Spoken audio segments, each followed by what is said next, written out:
तो दोस्तों, जिस शो का सबको बेसब्री से इंतजार था, फाइनली वो आ चुका है। शार्क टैंक इंडिया का सीजन 2 आ चुका है। और यार मानना पड़ेगा, इस बार के एंटरप्रेन्योर सही में पहले से ज्यादा कमाल है। तो बिना ज्यादा समय व्यर्थ किए चलते हैं सीजन 2 के पहले एपिसोड की तरफ। भाई ये हिंदी थोड़ी ज्यादा नहीं होगी?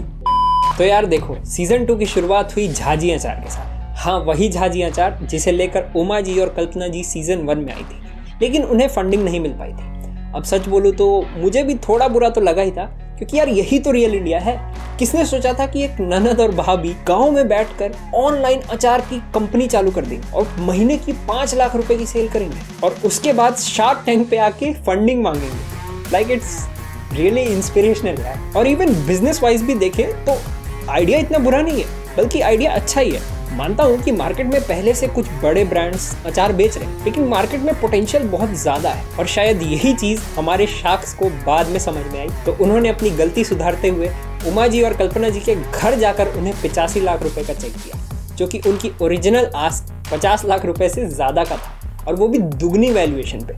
तो सचमुच में ये देखकर काफी अच्छा लगा। And special thanks to our sharks कि उन्होंने इतनी ह्यूमिलिटी दिखाई और वापस से एक एंटरप्रेन्योर को मौका दिया। फिर इसके बाद आई सीजन 2 की पहली पिक्चर, यशोदा और रिया करुटुल अपने स्टार्टअप हुवु फ्रेश के साथ। इनका स्टार्टअप पूजा के फूल बेचता है। अब आप सोचेंगे कि इसमें ऐसी क्या खास बात है, तो मैं बता दूं, इनकी मेन यूएसपी है कि ये लोग फूलों की शेल्फ लाइफ बढ़ा देते हैं। यानी जो फूल 2 से 3 दिनों में खराब हो जाते हैं, ये लोग उसकी शेल्फ लाइफ बढ़ा के, उसकी लाइफ बढ़ा के 15 दिनों तक कर देते हैं। यानी 15 दिनों तक आपके फूल फ्रेश रहेंगे, जिसका मतलब है कम नुकसान और ज्यादा प्रॉफिट।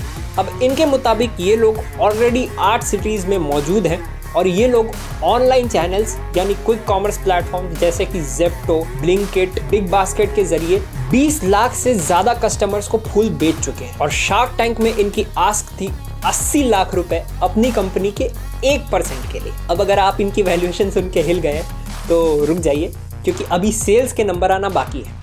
तो जब इनसे पूछा गया कि इनकी सेल्स कितनी है, तो इन्होंने बताया कि जून 2022 में इनकी 45 लाख रुपए की सेल थी। जुलाई में ये सेल बढ़ के 50 लाख की हो गई और अगस्त में इन्होंने 1 करोड़ 10 लाख रुपए के फूल बेचे। तो मानना पड़ेगा, बिजनेस में दम तो है। अब यार भारत में फूलों की मार्केट 2 लाख करोड़ की है और ये एस्टिमेटेड है कि 2027 तक ये मार्केट बढ़ के 4,26,000 करोड़ की हो जाएगी। लेकिन ये तो टोटल मार्केट का साइज हुआ ना, इसे भी आगे 2 हिस्सों में बांटा जाता है, कट फ्लावर्स और लूज फ्लावर्स में। कट फ्लावर्स में रोज, ऑर्किड, ट्यूलिप जैसे फूल आते हैं, जो कि मेनली बुके बनाने के लिए, डेकोरेशन के लिए काम आते हैं। और लूज फ्लावर्स में जैस्मिन और गेंदे के फूल आते हैं, जो कि मेनली पूजा के काम आते हैं। तो हुवु फ्रेश का टारगेट मार्केट पर लूज फ्लावर्स का। अब इसके बाद शार्क्स ने इनसे सवाल पूछने चालू करे कि भैया कोई आप ही का फूल क्यों खरीदेगा? जब भी किसी के घर में पूजा होती है, लोग अपने आसपास की छोटी छोटी दुकानों से जाकर फूल ले आते हैं, तो आपका फूल क्यों कोई खरीदे और आपके फूलों की प्राइस क्या है? तो इस पे हुवु फ्रेश के फाउंडर्स ने बताया कि ये लोग उन छोटे दुकानदारों को कंपटीशन की तरह नहीं देखते, बल्कि डिस्ट्रीब्यूशन चैनल की तरह देखते हैं। यानी एक पार्टनर की तरह देखते हैं जो इनका फूल आगे बेचेंगे, और वो लोग भी इनसे फूल इसीलिए खरीदेंगे क्योंकि इनके फूल जल्दी खराब नहीं होंगे, तो वेस्टेज कम होगी। और प्राइस पे इनका कहना था कि इन लोगों ने शुरुआत 10 रुपए में फूल बेचने से करी थी, लेकिन जब इन्होंने देखा कि कस्टमर्स एक प्रीमियम पैकेजिंग के लिए और ज़्यादा पे करने को तैयार हैं, तो इन लोगों ने बाद में अपनी प्राइस बढ़ा दी। फिर पूछा गया तो क्या कोई इन्हें कॉपी करके मार्केट नहीं खा सकता? तो इस पे इनका जवाब था कि 500 किसानों के साथ काम करना इतना आसान नहीं होता, और जो ये फूल बेचते हैं उसका रेट हर घंटे फ्लक्चुएट करता रहता है, यानी कम होता ज़्यादा होता रहता है। तो इसीलिए ये बिजनेस करना काफ़ी ज़्यादा मुश्किल है। फिर इसके बाद शार्क विनीता और नमिता ने इन्हें 40 लाख रुपए इनकी कंपनी के 4% के लिए और साथ में 40 लाख रुपए लोन के तौर पे देने का ऑफर रखा, जबकि इनकी ओरिजिनल आस्क 80 लाख रुपए की थी, सिर्फ 1% के लिए। अब इसके बाद जो हुआ वो देख के तो मज़ा ही आ गया। इसके बाद फाउंडर्स ने शार्क्स को शॉक दिया। उन्होंने बताया कि वो ऑलरेडी 50 करोड़ की वैल्यूएशन पे 3.5 करोड़ रुपए रेस कर चुके हैं, यानी फंडिंग ले चुके हैं। तो इस वैल्यूएशन से नीचे आना तो इम्पॉसिबल है। अब ये वैल्यूएशन सुनते ही अनुपम मित्तल आउट हो गए, क्योंकि उनको ये वैल्यूएशन बहुत ज़्यादा लगी और पीयूष और अमन भाई ने इन्हें ऑफर दिया।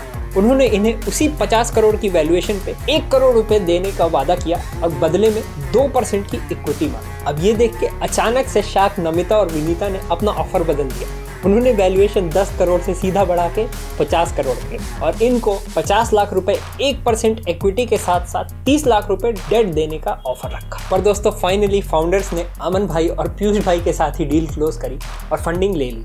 अब दोस्तों इन्हें फंडिंग तो मिल गई, लेकिन ध्यान से देखा जाए तो यहाँ पे सारा खेल टेक्नोलॉजी और सप्लाई चेन का है। तो अगर कोई और कंपनी ऐसी मशीन बना लेती है, ऐसी टेक्नोलॉजी फिगर आउट कर लेती है जिससे फूलों की शेल्फ लाइफ बढ़ाई जा सकती है, या फिर अपना सप्लाई चेन इस तरीके से सेटअप कर लेती है कि ऑन डिमांड फूल अवेलेबल हो, वेस्टेज कम से कम हो, तो हूवु फ्रेश को अच्छा खासा कंपटीशन मिल सकता है। और जहां तक बात रही अनऑर्गेनाइज सेक्टर की, जो ये छोटे छोटे दुकानदार हैं, तो भाई देखो सीधी सी बात है, अगर उनके मार्जिन पे फर्क पड़ेगा, अगर उनकी कमाई कम होगी, तो वो लोग हूवु फ्रेश के फूल नहीं बेचेंगे, वो लोग वही खुले फूल बेचेंगे।